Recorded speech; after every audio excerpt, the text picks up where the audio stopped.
Hi, hello, I'm Val or Space Valkyries. I'm a queer variety streamer and sci-fi fantasy writer, and this is my review of Far Cry 6, specifically of the PS5 version. And I'm sorry this review is a little late. I meant to post this on Far Cry 6's release day, which was October 7th, but it took a little longer to finish this review, mostly because I wanted to actually complete the main storyline before passing any final verdicts. And I'm just gonna state outright that I enjoyed a lot about this game, and I know a lot of effort went into it, especially in terms of gameplay, but I got frustrated with a lot in terms of narrative and representation. So pew-pews were good, cute animal friends even better, plot and setting, well, I'll get into that later.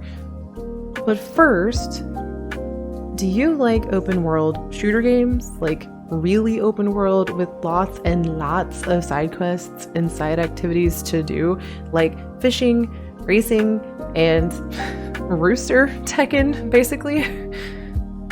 Do you like adorable yet fearsome animals that can murder your enemies for you and get good pets after? Then this game might be for you. I'll be honest, this was my first ever early look at a Ubisoft game, and I really appreciated the chance. Getting opportunities as a streamer and content creator can be difficult, to say the least, so I was really nervous about having reservations and conflicting feelings about this game, and I was really nervous that whomever at Ubisoft that was like, sure, they seem neat, is going to see this video and be like, haha, just kidding, no opportunities for her ever again. But I feel it's important to be honest, and I didn't hate this game. Like, actually the opposite. I really enjoyed a lot of my time in this game, and I had a lot of fun with the gameplay. I just had a lot of issues with the plot and the settings, so... Okay, anxious disclaimers are done. Let's get to it. First up is gameplay. So this is my first Far Cry game. Most of my Ubisoft experience is in Assassin's Creed, of which I'm a longtime fan, with Assassin's Creed Brotherhood and Odyssey being my favorites. So that's my frame of reference. I don't mind repetitive gameplay if it's fun, and I enjoy a fair bit of chaos and explosions. Now, I've been told Far Cry 6 doesn't add much to the Far Cry series, and I feel like that tracks. A lot of the gameplay reminds me of your typical Ubisoft experience, which is a bunch of open world elements, repetitive capture or kill enemies in these certain zone type deals, etc, rinse and repeat for 30-40 hours. It reminded me of Assassin's Creed Valhalla in particular, like with the siege stuff, but this time you have rocket launchers, rifles, and an adorable dog, and that makes everything better. You play Dani Rojas, who can be either a man or a woman. Both are canon, but you know, if a game lets me be a woman, I will always take that option. And Dani herself is a total badass with a really awesome voice acting and emoting, and just all the credit to her voice actress, Nisa Gunduz. Some intense shit happens at the beginning of this game. Anton Castillo is dictator of Yara, and Dani barely makes it out of the capital alive. She finds herself washed up on a small island and working with Libertad, fighting against Castillo to retake Yara, which is very heavily inspired by Cuba and Puerto Rico, but especially Cuba. That inspiration is pretty apparent between Libertad's flag choice and a lot of the songs that play on the radio that just straight up reference Cuba, and like the sheer amount of coños and come mierdas in the game, like... Coño! Coño! Get down! Come mierda! Coño! Libertad is run by Clara Garcia, the charismatic political leader, and Juan Cortez, the lovable asshole uncle type who gives you a rocket launcher backpack called a Supremo, and one whole scary yet adorable crocodile named Guapo, who's very appropriately named. He's very handsome, especially when he's murdering. From there, the game takes you through a bit of Tutorial Island, then opens you up to the rest of Yara. Literally, it's all of Yara. The map is huge. It's broken into 3 main sections, and you have to convince 3 main factions in those sections to work with Libertad and Clara to fight against Anton Castillo, aka Giancarlo Esposito, doing what he does best: being a scary, charismatic villain. Mentira. There's also Anton's son Diego, who gets caught up in the middle of all of this.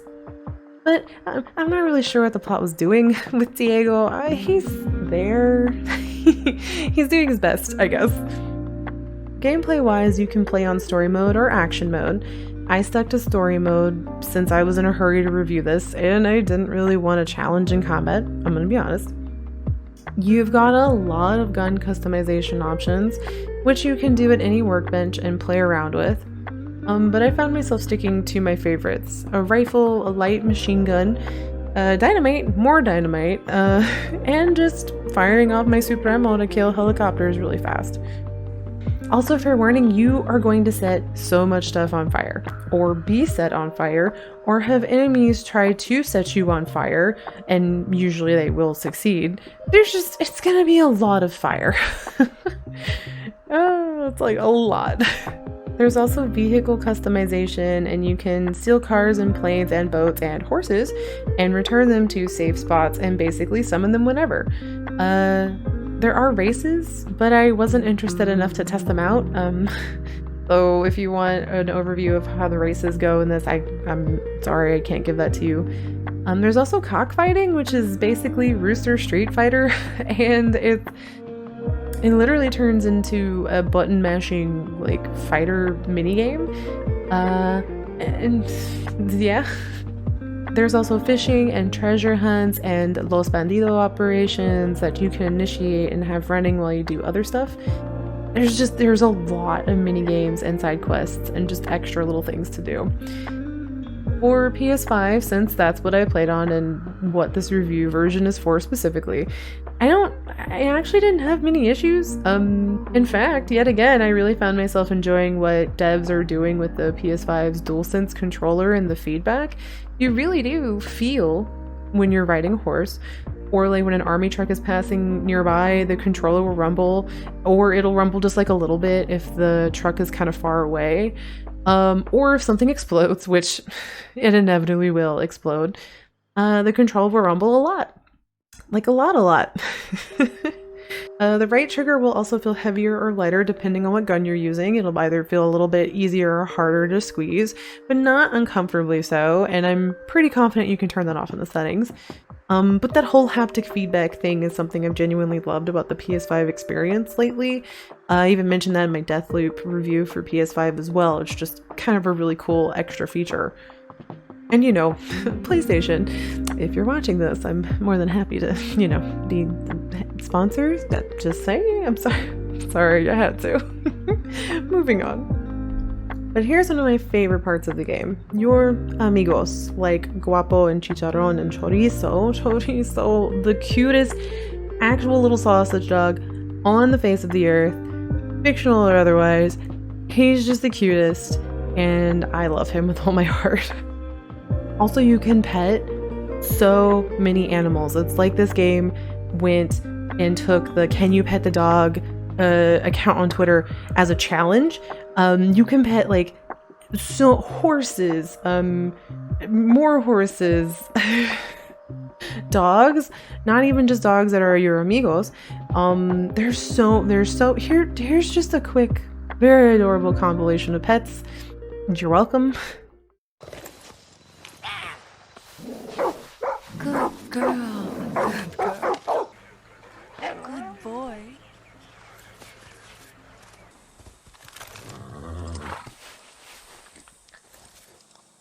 That's it.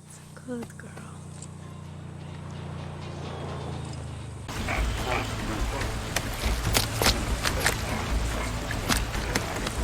If ever you need Chicharron, Chicharron will fight by your side. I'm honored. There's more animals you can interact with. I didn't find all of them, just so you know. So have fun with that. Also, again, just Chorizo. Chorizo is adorable and iconic, and I love him. That's all.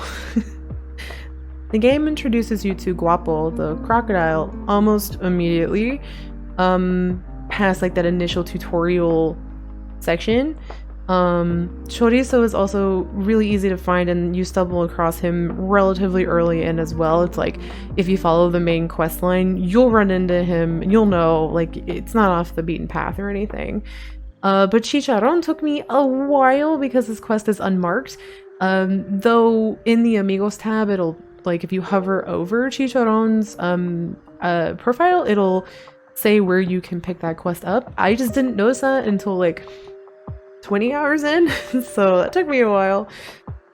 Other favorites included Boom Boom, who I think is a reference to a dog in Far Cry 5. But again, no Far Cry experience prior to this, so he's a good dog though. But my favorite Amigos was Champagne, who is part of a DLC pack, but the stealth plus killer kitty combo was super fun, and I ended up prioritizing her over even Chorizo after a while. So thank you again, Ubisoft, for my life and my giant cat. The sheer amount of customization of HUD layout and menu narration and subtitles was really good. It wasn't perfect. I do wish some of those options had extended to combat customization instead of just some difficulty settings, like a % damage slider where I could bump it to like take 50% damage on something, but keep the difficulty of the combat where it was. Balance it to what worked for me, you know, that sort of thing would have been nice to have. But that's a relatively minor gripe, and it was a hugely positive and refreshing experience when most AAA games don't have great accessibility options. Like, sadly, I'm usually pleasantly surprised at even getting decent subtitle size options, if I even get any subtitles at all, much less subtitles that are big enough to be like readable. So you know, dear game devs, accessibility is important. Please take note of this and do more like this. I'm just saying. This is easily one of my favorite parts of this game, and what Ubisoft has been doing overall in recent games, because I know Valhalla also had a lot of accessibility options, and so did Odyssey, and I'm really excited to see how they continue to evolve that throughout games in the future, and I would like to see more AAA companies and indie companies like follow suit. Basically, just more accessibility is always a good thing. This was easily one of my favorite parts of this game, and it was really nice to just open the game for the first time and immediately jumped into a narrated menu to customize my settings. Like, that was the first thing you see after the little intro credits section. It was really nice. Now, I'm not into PC specs and high-end performance stuff. I grew up on consoles and I played this on PS5.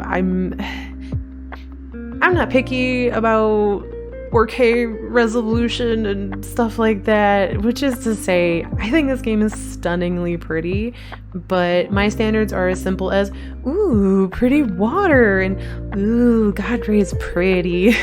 So take that with a grain of salt. If you care about those things, maybe look up those stats.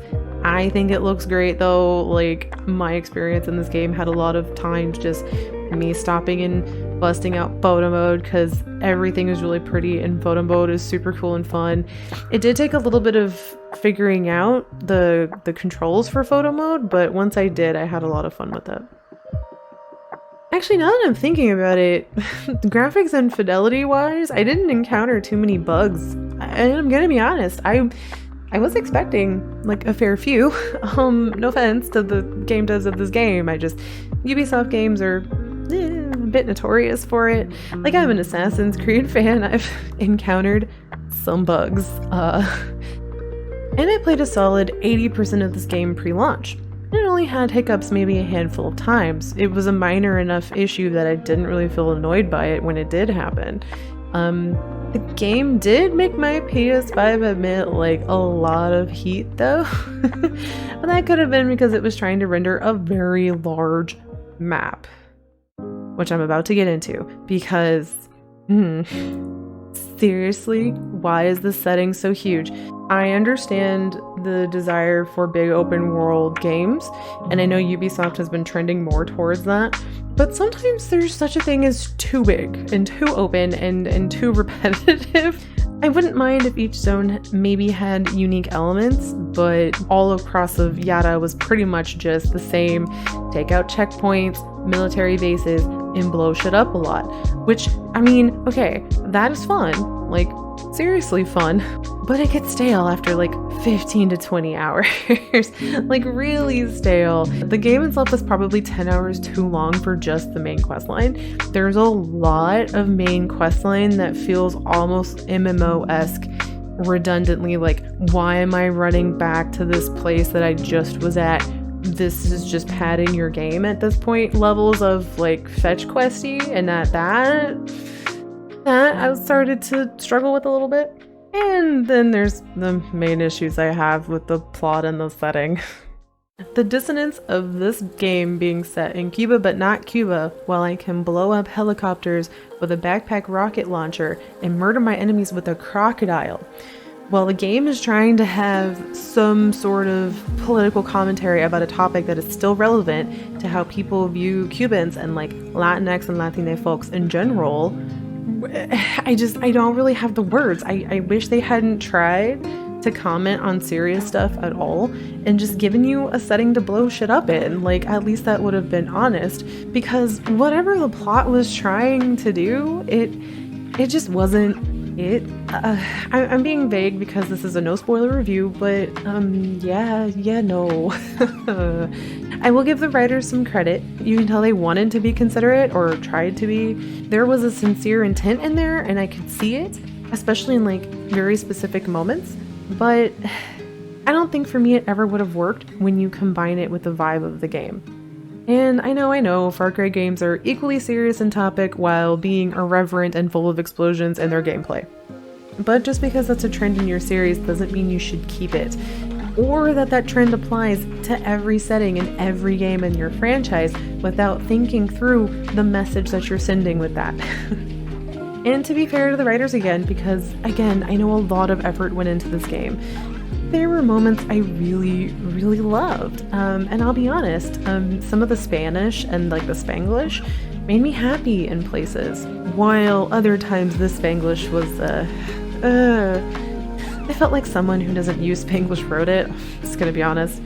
And the number of times I say guerrilla just diluted any sort of serious attempt at talking about fighting against a dictator or their regimes and what it does to a country or people. It just turned it into this 80s action movie vibe, which again super clashed with the attempts at a serious narrative. Another nice moment though, because again, I really want to reinforce that while I'm frustrated with this aspect, it wasn't all like completely negative. I was really conflicted about it. One of my favorite moments in the game, there was like a quiet little moment, was when Danny, you're just driving around and Danny just starts singing along to songs on the radio. They're entirely in Spanish, and you're just driving around while Danny's singing in Spanish to these Spanish songs that you like know from growing up and stuff. And you're just, it's such a good moment. In fact, this game made me really, really want to practice and learn and improve my Spanish. As a biracial Latinx person who was dissuaded from learning early how to speak Spanish, and I'm just now relearning it and redefining that for myself. So again, it wasn't all negative. That was actually a very beautiful little moment. But I just couldn't get past the stereotyping and just the sheer entitlement of using dictatorships and their regimes and like literally forced slave labor to make some miracle cancer treatment out of tobacco plants as your backdrop for what is a glorified playground to explode things. I just don't really think you can make big political commentary like that while trying not to be political and make a head empty shooter. It's just, it doesn't work. And of course, Latinx and Latina people are not a monolith. What annoys and upsets me might not upset other people in the community. I'm not about to speak for everyone. That is not my place. This is just my reaction to the game and just my reaction only. My perspective is that of a second generation biracial Mexican American. I just so rarely see Latinx or Latina folks in anything as anything but these stereotypical tropes. The adrenaline junkie, the morally ambiguous, the drug runners, the dictators, and so on. It wasn't as bad as some representation in other stuff, when we even exist in media at all. But maybe it's just where I'm at right now in my life. I just so badly want Latinx and Latina characters to be allowed to be other types of characters, you know? Also, this is neither here nor there, but like at the writers of this game and at Ubisoft, you named a character Bicho. Do you know what bicho means in Puerto Rican slang specifically? It's not bug. I'll leave it at that. Also, and this is sort of an aside and related to that, to name the one character who like vocally says he's Mexican Bug and give him this like big like orale ese accent, like, can you please not? This is my lane. Like, I'm begging you. We're more than that specific trope. Thank you. It wouldn't annoy me so badly if that wasn't all I ever see. The rare times in media we're allowed to exist. It's always just a trope of a trope. Like, Latinx and Latina people are not allowed to be more than that or come from varied cultures and places. So yeah, I'm sorry. I really wanted to love this game more, but I hard bounced off of that. So yeah, if you got through all of that and went, Val, I just want to blow shit up in a fun setting, I don't care about the plot, and I think the representation is fine, then this game will be perfect for you. It'll be fun, if not a bit repetitive after a while. It's nothing new, but familiar isn't bad either, and I think familiar and fun mechanics sometimes get an overly bad reputation. The animal friends are cute, and they're easily the best selling point. Like if all you saw in this review is cute dog, and you want to pick this game up because of that, honestly, pet the shit out of Chorizo. You can do it an unlimited amount of times. It's what he deserves. And again, I'm grateful for the chance to check this game out. And I did do my due diligence with this. I put in about 30 hours into this game by the end of it, so no judgment. Trying to rate and gauge a game can be complicated, and this is why I don't do score ratings. Your tastes might not be my tastes. Gamers are absolutely varied in preferences, but personally, I don't recommend this game to anyone that cares about meaningful narrative or wants Latinx or Latina representation that is more than stereotypical, because this is absolutely not it on either fronts as far as I'm concerned. I get that it wants to be, and in places it almost was. Like, there's an Afro-Latina character who calls out colorism for like one line, then goes back to just agreeing with everything and not making any further commentary about it, and just... And, refreshingly, there is a trans man in the game too, and he calls out transphobic sentiments that people in Yara have for like 2 whole lines. Then it never comes up again. It's stuff like that where I can tell they wanted to try to have an opinion, but ultimately just didn't or couldn't. It was moments like that that made me keep going and going, okay, let's see where this plot goes and let's see if they take this anywhere, and it just ultimately did not at all. So overall, it wasn't good representation to me, but, and this is important, maybe the fact that this game exists at all and was allowed to be created at all might mean we'll get more Latinx and Latina representation in general, and representation where we're more than just drug smugglers, because Libertad does that, of course. We're more than just villains and dictators, more than just these adrenaline junkies, as Juan calls Danny at one point. Or like, we're more than just random evil soldiers to shoot. Like, because we deserve to exist as more than these stereotypes in games and in media. And I would really love to see that someday, preferably with a super cute dog like Chorizo. Thank you. And that's it for this review. I'm gonna be really honest, I'm very nervous about this review. So if you liked it, please let me know. If you're new here and this didn't put you off my content, hi. Feel free to like and subscribe. I'm still new to video editing and video creation, but I've been loving putting out videos every Thursday or every other Thursday as energy allows. And I'm trying to really grow this channel, so the support would really mean a lot to me. And if you really liked this video and you want to support me further, you can become a member on Ko-Fi and get sneak peeks and early access to videos, as well as monthly updates and other fun stuff. Till next time.